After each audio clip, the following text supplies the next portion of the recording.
આજ રોજ રાજકોટ શહેર ખાતે રિજનલ ક્રાઇમ કોન્ફરન્સ આયોજન કરવામાં આવેલું છે. પ્રજાને લક્ષી જે રિસ્પોન્સ ટાઈમ છે એ ઘટાડવામાં અમે સફળ રહ્યા છે. સિરિયસ ક્રાઇમ છે મોટાભાગે તમામ ડિટેક્ટ છે. ફેક આઈડી બનાવવાનું સોર્સ સુધી પહોંચી ગયું છે, પણ સોર્સ અમુક સમયે દેશની બહારનું પણ હોય કે જે રીતે આપણે સાયબર ફ્રોડ થાય છે એમાં એક ગોલ્ડન અવર હોય છે. આજ રોજ રાજકોટ શહેર ખાતે રિજનલ ક્રાઇમ કોન્ફરન્સ આયોજન કરવામાં આવેલું છે. એમાં ખાસ કરીને રાજકોટ શહેર, Rajkot range, Junagadh range, Bhavnagar range જેમાં સમાવેશ થતા તમામ જિલ્લાઓને ક્રાઇમનો મૂલ્યાંકન કરવામાં આવેલું છે.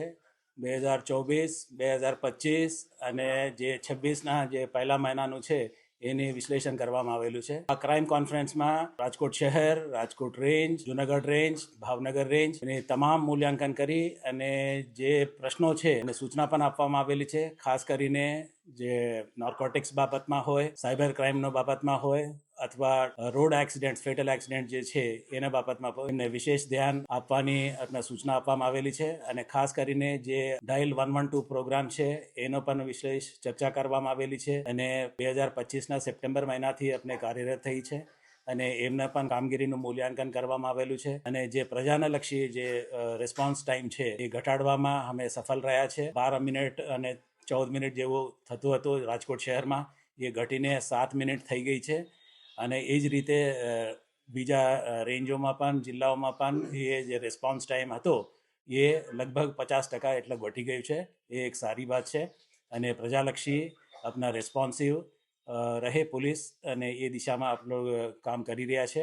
અને જે મહત્વનો જે નાર્કોટિક્સનું છે, જે દરિયાઈ કિનારો છે, રાજકોટ રેન્જ, જૂનાગઢ રેન્જ, ભાવનગરનો પણ, તો એમાં પણ આપણે ખાસ કરીને ધ્યાન આપવાની સૂચના આપવામાં આવેલી છે. અને જે સિરિયસ ક્રાઇમ છે મોટાભાગે તમામ ડિટેક્ટ છે, 1-2 કિસ્સાઓ છોડીને, ત્યાં પણ આપણે વિશેષ ધ્યાન આપવા માટે સંબંધ કરતા જિલ્લાઓના એસપીઓને સૂચના આપવામાં આવેલી છે. ખાસ કરીને જે ફોક્સ કોલ આવે છે સ્કૂલો ઉપર, કોર્ટના ઉપર અને સરકારી કચેરીઓ ઉપર, અને આપણે જે કહ્યું છે કે ફેક આઈડી બનાવવાની, એના બાબતમાં પણ અમને વિસ્તૃત ચર્ચા થઈ છે કે એમાં જે રીતે જે ફોરેન બેઝડ VPN યુઝ કરીને આપણા ઈમેલ્સ મોકલતા હોય છે અને ફેક કોલ્સ મોકલતા હોય છે, તો એને પણ અમે તપાસ કરી રહ્યા છે. અમે સોર્સ સુધી પહોંચી ગયું છે, પણ સોર્સ અમુક સમયે દેશની બહારનું પણ હોય, તો એ દિશામાં પણ અમારી સેન્ટર ઓફ એક્સલન્સ અને જે હાઈએસ્ટ લેવલના જે ક્રાઇમ બ્રાન્ચના જે ટીમો છે એ કાર્યરત છે.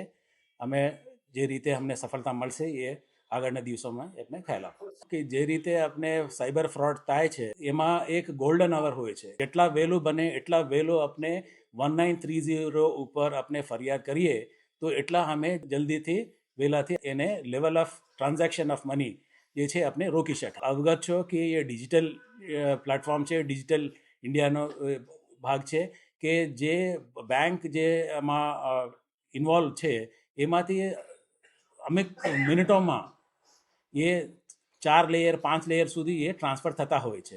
તો એટલા માટે જ આપણે જેને પણ આપણે ફ્રોડ થઈ હોય એને વહેલામાં વહેલા અમને 1930 ઉપર કોલ કરે તો એના ઉપર હમ લોગ એક્શન લઈ શકે છે. લગભગ 50 કરોડ જેટલા તો અમે પરત કરી રહ્યા છે.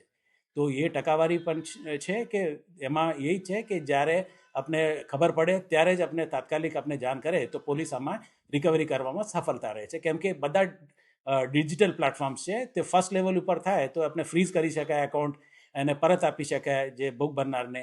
તો એ દિશામાં અમે લોકો કામ કરી શકીએ. જે એટલું મોડું થાય એ તો મુશ્કેલ થાય છે એમાં. અને ખાસ કરીને જે ઇન્વેસ્ટમેન્ટનો જે પ્લેટફોર્મ્સ છે, લોન આપવાની, ઇન્વેસ્ટમેન્ટ ફ્રોડ્સ, તો એમાં તો 5 મુદત થઈ ગયા પછી એ છઠ્ઠામાં એ આવે છે કે સાહેબ હું છેલ્લા 5 મહિનાથી આટલા રૂપિયા એમાં ભરું છું અને મારા સાથે એ છેતરપિંડી થઈ છે. તો એ રીતનું હોય છે. તો સમય એનો એક એ છે, અવેરનેસ છે. અને પછી એક ગોલ્ડન અવરમાં અમને એક પોલીસને 1930 પર આપે કોલ તો એમાં અમે મદદ થશે. એમાં SOP આખી બની હોય છે અને આપ સાયબર પોલીસ સ્ટેશન જે કાર્યરત છે જિલ્લાઓમાં અને શહેરમાં પણ, એ લોકોને સંપર્ક કરશો તો આખું SOP આપને સમજાવશે, બતાવશે. અને એ આપની માધ્યમથી તમારા લોકોને પણ આપણે અવગત કરવા માંગુ છું અને એડ્યુકેટ અવેરનેસ કરવા માંગુ છું કે જે SOPને આપણે પાલન કરીએ તો અમે મોટા ભાગે આમાં સફળતા મળી શકે છે.